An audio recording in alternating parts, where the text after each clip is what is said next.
Gents, I just want to pause the episode for a moment to let you know about the Strong Men of Value Academy.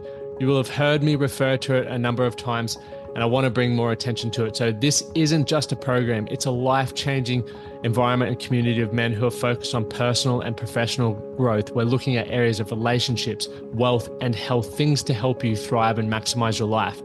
Imagine having bi-monthly one-on-one coaching sessions with myself, weekly group coaching calls, and an incredible brotherhood of high achievers by your side. Now we're diving into resilience, leadership, and holistic growth to not just succeed in your career, but to thrive in your health and your relationships. Your journey to greatness, it starts here. So join the movement and you can apply for the Strong Men of Value Academy. You can head to themanthatcanproject.com to find out more. Welcome back to another episode of the Man That Can Project podcast. I'm your host, Lachlan Stuart. Today's guest is Andrew Mccullough, aka the Chainsaw Macca. In this chat, we are going to talk about the challenges and rewards of being an athlete. Macca also opens up about playing through injuries and the constant training regime that he worked on because he didn't believe he was the best athlete, but he wanted to be the hardest worker, continuing to look out for those 1%ers. We also dive into what it truly means to enjoy the experience of being part of a sport, being a professional athlete. And he also shares a bit of an insight on his thoughts on moving forward after playing 309 NRL games and retiring at the end of the 2022 season. So don't miss out on this conversation. Remember, if you do get value from this one, pause it, share it with a few mates that you think would get value from hearing this conversation. Don't forget to like, share, subscribe, do all of that stuff. And you'll continue to get more and more brilliant episodes like this one. Thank you for tuning in. My name's Lachlan Stuart. Let's let this episode rip. The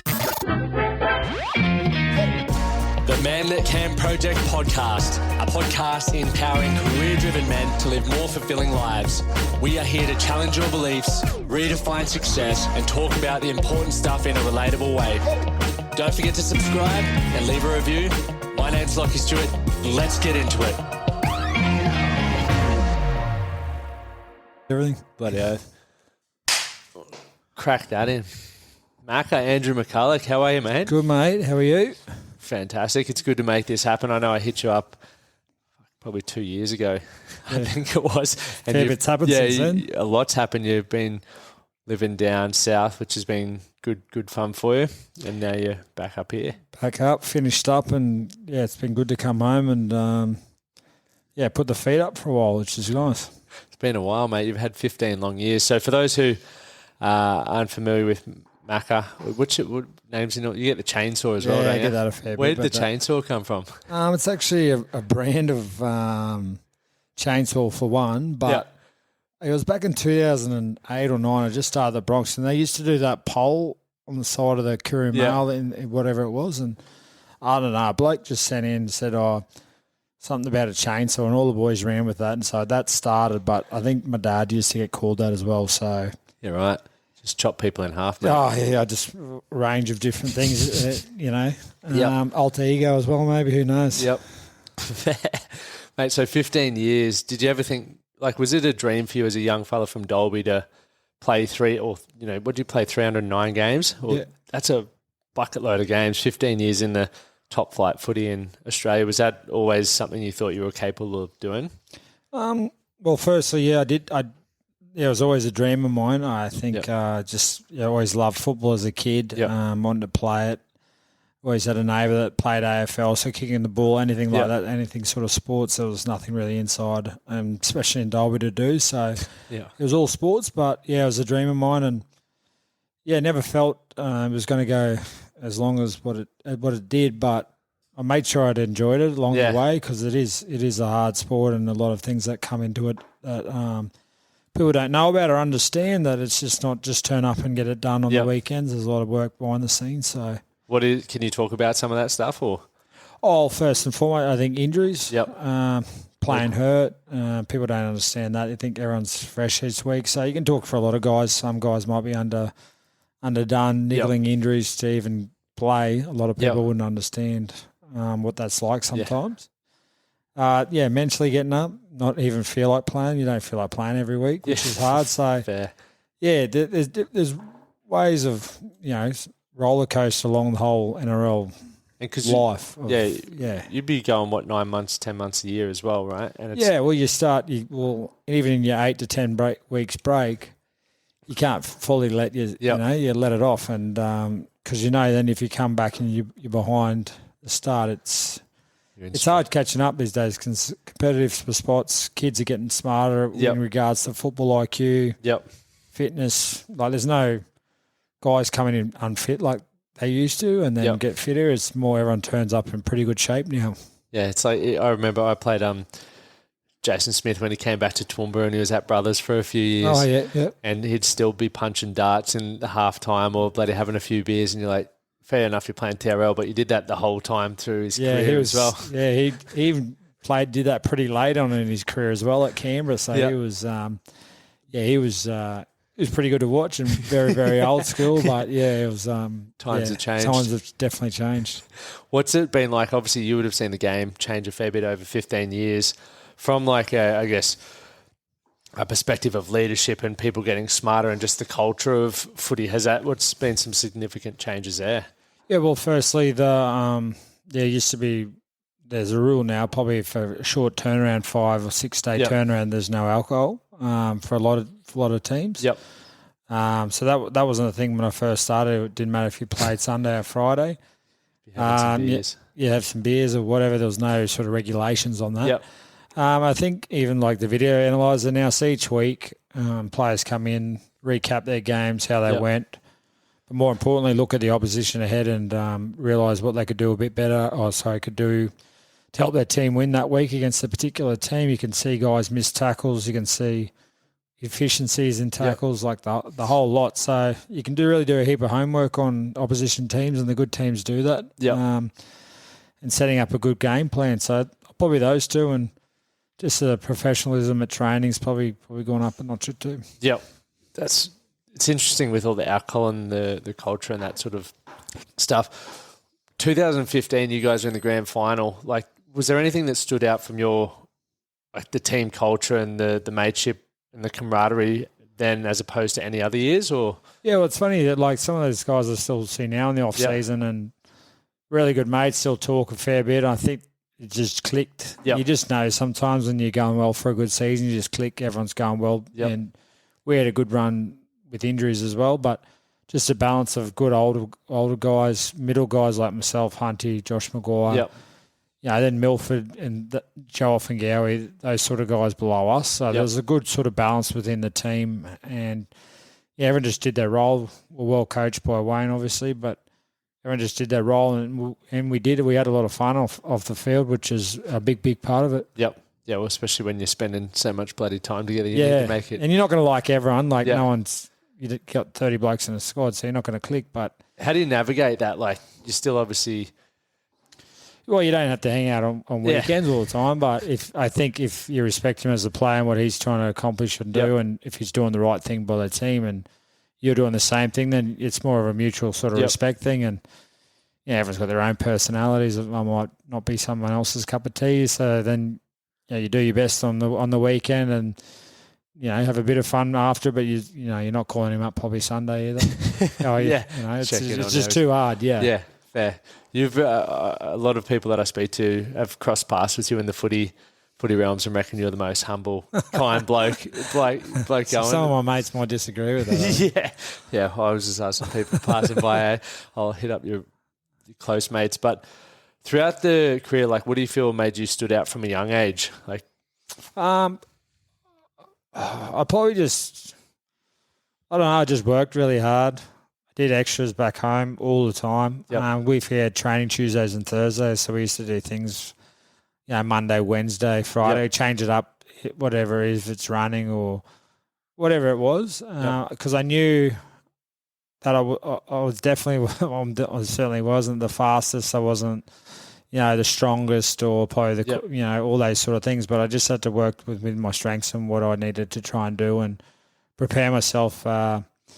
Giving myself every opportunity to actually reach my dreams. So I wasn't worried about other people or whatever it was. I just wanted to work as hard as I could to get myself an opportunity. And when I got there, I had to think of ways outside of training that'd give me 5 or 10% that I knew the other. It might sound a bit corny, but if it was 20 minutes of a run on a Sunday or just something little, I knew it'd come back to me and, I get rewarded somehow. I don't know when, but it slowly sort of came about, and I worked pretty hard because I knew I wasn't as talented as some other guys, Yep. That's cool to hear that you're putting in those.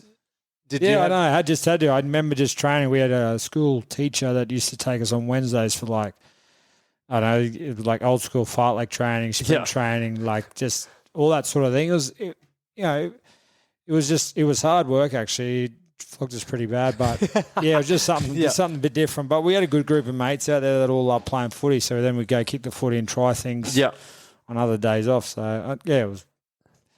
I also enjoyed it too, so that probably helped.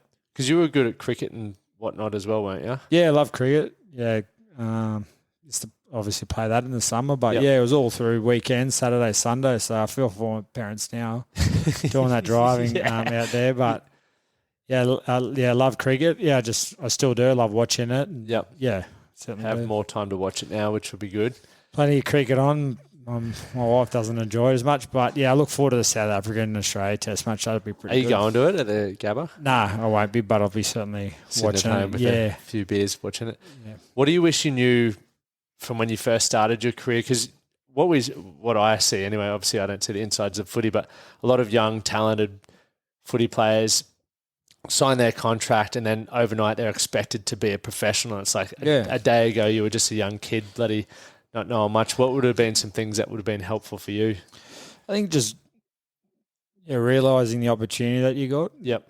No regrets or anything like that. It sort of made me who I was, but just probably at times just pull yourself, like enjoy it, but pull yourself in the line just a little bit and just pull it back a bit and little things, but that just comes back to being young and understanding the big game of football, and certainly feel for the guys now, because probably when I started there was no Instagram really, there was none of that sort of. That would have been dangerous. Yes, Snapchat, all that sort of thing. So that's feel for the young guys now, because if they do anything they get caught. Yeah, someone looking to take photos now, so it's a hard one, but just to enjoy the while you can, because it doesn't last forever. And talk to a lot of mates that have been injured like early in their careers and they don't get to finish it the way they did. Yeah, the way they started. What was it like for you, Bounce? Because you had a fair few injuries along the way. How was it trying to get back on the field with all that sort of stuff? Yeah, well, it's part and parcel of the game for most guys anyway. Difficult. Some big ones sort of back end of my career. ACL, the hamstring, my ankle, my shoulder still gives me grief now, but. Yeah, I just knew I had to do recovery pretty much straight away as soon as I done it, and probably push things at times. But that's like most athletes, I think, being able to push the extreme and then find out when people expect you to come back and sort of not prove them wrong, but understand that your own body sometimes. Yep. Like people give you guidelines, but if you sort of feel like you're a bit better than what they're explaining to you, then you sort of. I think you know sometimes in yourself how well the injury is actually going. Was it hard for you mentally?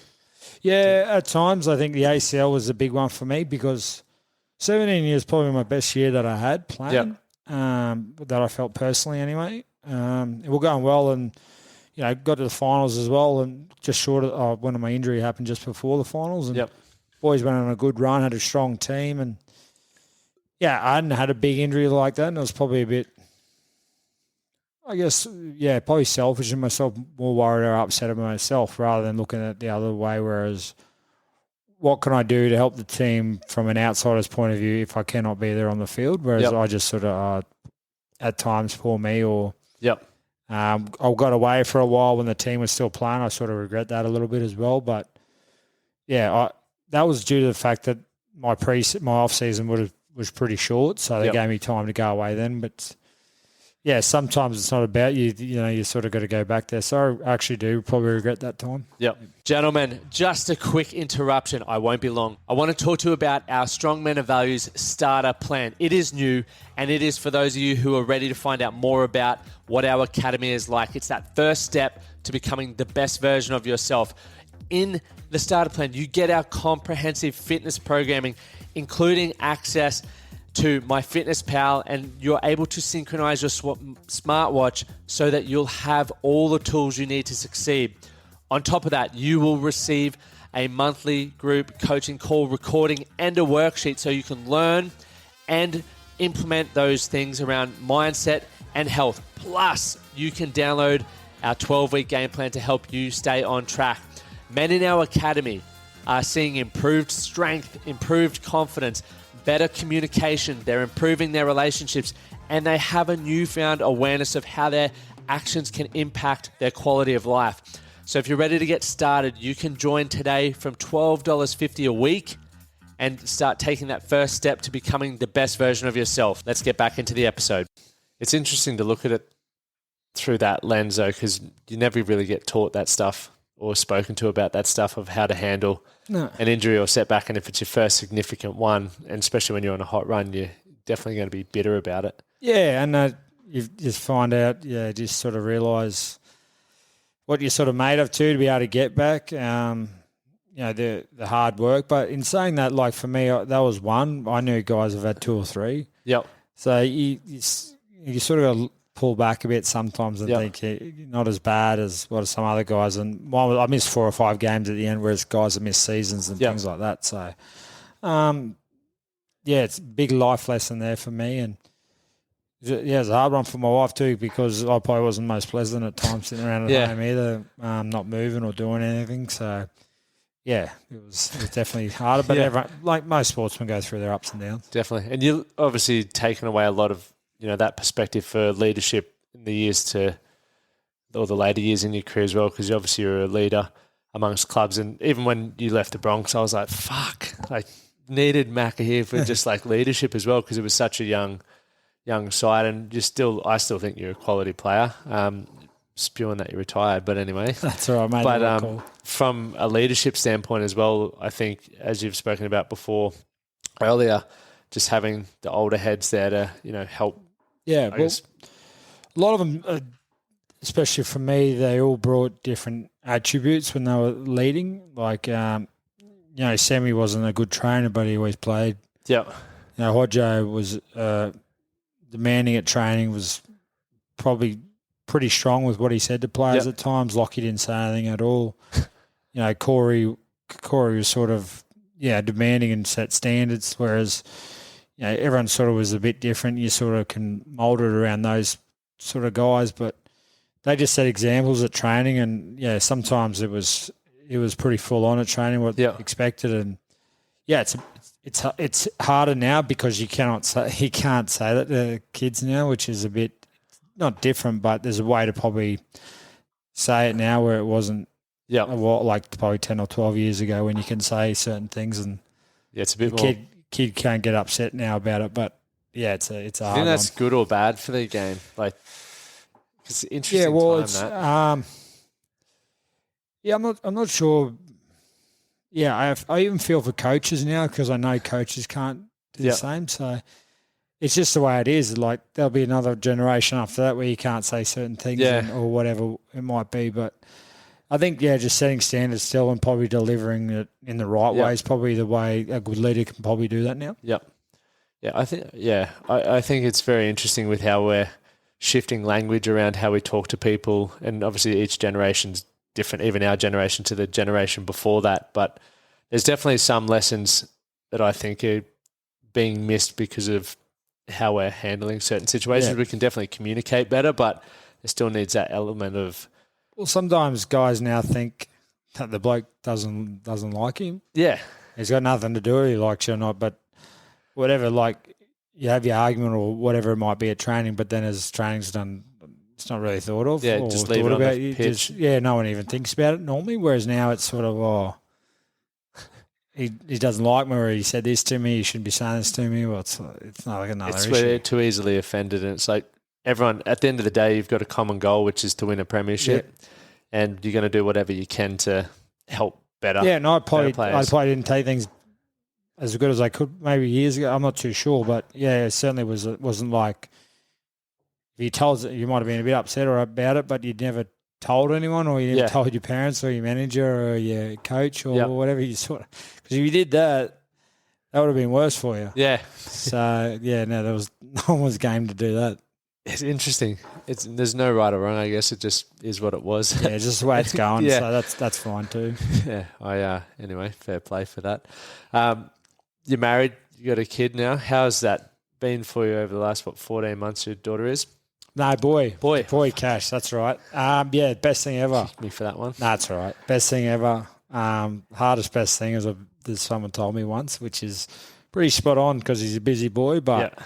He's happy. He loves balls. He loves getting outside. He doesn't watch any TV or anything like that. So, it's good fun. And you know what? It's when you come home and I don't care what sort of day you had, it's probably the best feeling then. Did it give you a newfound appreciation for being able to play professional sport and stuff as well?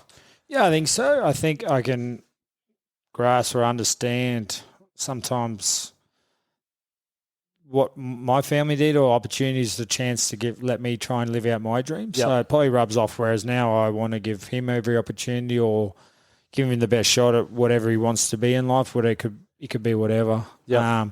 Maybe pushing him to everything he can do what he wants. Yeah. So, certainly newfound respect for my family and what they did for me. Yeah, that's awesome. And what about from the relationship with your wife? Like, obviously you're managing a career. Last year you guys were travelling a lot. Did your family travel with you and stuff during that point, or were you? Yeah, so that was a COVID year last year. So I was sort of by myself a little bit in Sydney. Carly was pregnant here in Brisbane, and then once we come up, I had to do the 2 weeks, and then she sort of came in then. But, it was a little difficult at times. But, you got to put things in perspective. We were only apart probably 6 to 7 weeks, 8 weeks maybe, whereas you got guys that are going – a year or 12, whatever it might be that people around the world don't get to see their family or loved ones or whatever. So a little tough situation, but everyone was in the same boat, so it wasn't like you were just doing it on your own. Yeah. You got this attitude where nothing really bothers you at all. Is there anything that throughout your career that really pissed you off, or have you seem to have a good way of I think it don't really piss me off anymore. I don't know. I think as I look back now, I can if I wasn't upset about certain decisions, it probably made me better. Because I remember back in 2013, I think Paul White actually sat me down in the cafeteria at the Broncos, and so I was 22, 23 then, roughly around there. And they said they were going up to Cameron Smith, or they want to try and sign him. So I was like, yeah, that's fair. Obviously, but that's probably the best off season I had because I just trained that hard. Just blocked everything out, just trained really hard, turned up in 2014 in really good shape. Yep. And, wasn't for him not coming or whatever it might be, that I might not have been at the Broncos, but I might have had another opportunity somewhere else, but I still had a good chance to play some good footy. So I ended up going to the same manager as him, so I knew I was gonna be all right, actually. So it went around the corner. Yeah, I knew I wasn't going to get shafted on that one, which is perfect. Fine. So it worked out well. Smart, thinking outside the box, mate. I like it. What from the match play side of things, did you have a routine and stuff on how you prepped for a game, or did you just sort of rock up and go?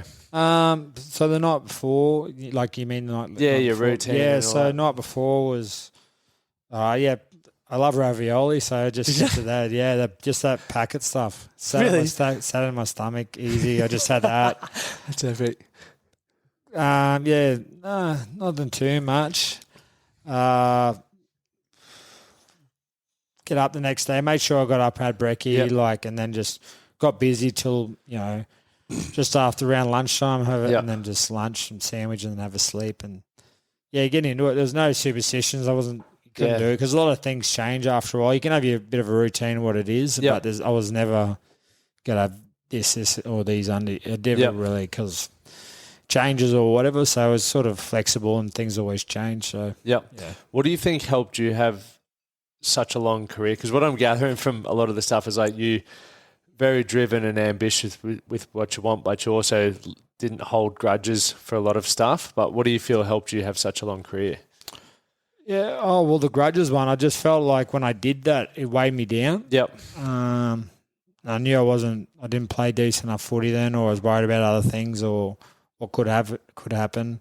Whereas I knew when I played I just sort of let it happen and just play and enjoy it, because that's what I began to play to begin with. Whereas you lose a bit of aspect on that of get caught up in stuff. Yep. Especially now when you got, I don't know, you probably got a full channel of league shows. Yeah.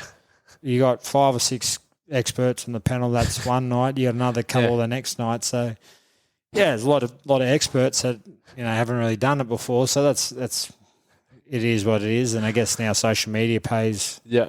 Everyone's got their opinions, which is fine, mate. But yeah, longevity. Just enjoyed it. Made sure I did recovered really well. Actually, got better as I went. And just made sure I did a few extras every now and then. It didn't have to be a lot, but I just knew if it had to be 15 or 20 minutes or something a little bit extra on Sunday or whatever it was that I was doing that. Yep. Did the fame ever go to your head at all? Probably. Not fame, but played carried on. Yeah. I could probably say at times too many or whatever, just been an idiot or 19, 20, 21, 22, whatever it might have been. There would have been times or pissed people off or I got a bad impression of them. But, I never malice or bad, probably just being a dickhead. Yeah. Most of us. But nothing I don't think too bad anyway. So, no, most of the time I think I've been pretty good, but, And what made you get to the point where you wanted to call time? I think Hook sort of asked me what I was thinking about going around next year, and then sort of put a thought in my head. I've got a really bad left shoulder, so I might have, and I got to get a knee operation soon, and then probably get a shoulder replacement soon. Shoulder replacement? Yeah, so I got bad arthritis, so that's my shoulder there. So you can't even prop? Nah. So I haven't had that for about 3 or 4 years. What? Yeah, 2017, 18 I had it. Fuck. So you've been playing with... Yeah, so I don't do chin-ups, I don't do incline bench, I don't do heaps of stuff. Jesus Christ. So I haven't had that. So you've been carrying that for 4 or 5 seasons? Yeah. What's the pain feel like? No, so there's little pinkies that used to get me through, little pink tablets, so like anti-inflammatories. Yep. They're like the strong ones. So I used to have them all the time. What, just every week during the games and training, most nights. Jesus Christ! So now I've brushed them. So now I just have the CBD oil or the gummies or something now. Yep. So I tried them because I knew I couldn't keep having them. But so I got to see a couple of specialists in the next couple of probably after the Christmas New Year. Yeah. So no, I haven't done chin ups, incline band, any of that stuff. Overhead shoulder press. Yep. No, I can't. Jesus Christ. Yeah, that's the stuff you don't know about with a lot of players, what they're carrying. That's It is. It was all right tackling and passing, but when it's getting bad when you pick your young fella up or you sleep bad on it. And it started those things, and then a couple of job opportunities come up now, which made it transitioning a lot easier, and pretty grateful for because I've heard a lot of other bad stories as well. Yeah, well, that's what I'm always interested by because I didn't. Obviously, we'd been messaging and stuff, and then I saw you were at the Bronx again doing some stuff there. So I was bit of both, Dragons and Broncos. So it worked out. Yeah, well, obviously not really helping the first grade squad. Yep. That'd be a bit of conflict of interest. So just doing a bit of corporate stuff, a little bit of other stuff with the Dragons, and then game development with the Broncos, which is junior clubs and schools and things like that, and then hopefully do a bit of radio as well. So it's good. Has it been I know it hasn't been that long since you've given it up, but how are you feeling about not playing this next year? Yeah, no, I feel good now. I've just been enjoying it, and I'm kind of looking forward to doing things where I'm not restricted. Yep. Whereas I've been so restricted for so long that I've missed out on a lot of things, or I got to worry about this the next day, or that don't get me wrong, it was the best ever, but you just got another aspect of life for different things where I can go try things that I never tried before, or I got the time to do that. So, it's a great lifestyle and stuff, but there's also you miss out on a lot of things that friends' weddings and things, and that's all part of it. So. That's people often look at professional athletes and celebrities and think it's everything's just rainbows and you miss out on some fun things. So you wish you were there, but mate, that doesn't like for me. It's obviously doesn't last forever, so you make the most of it. But some different things now. I want to try things. I want to meet new people that I haven't had the chance to. So I'm really looking forward to it. What are a few of those things on your list that you want to give a crack? Yeah, I'm not sure. I've been talking to just a few people that are that I met out and about that I knew just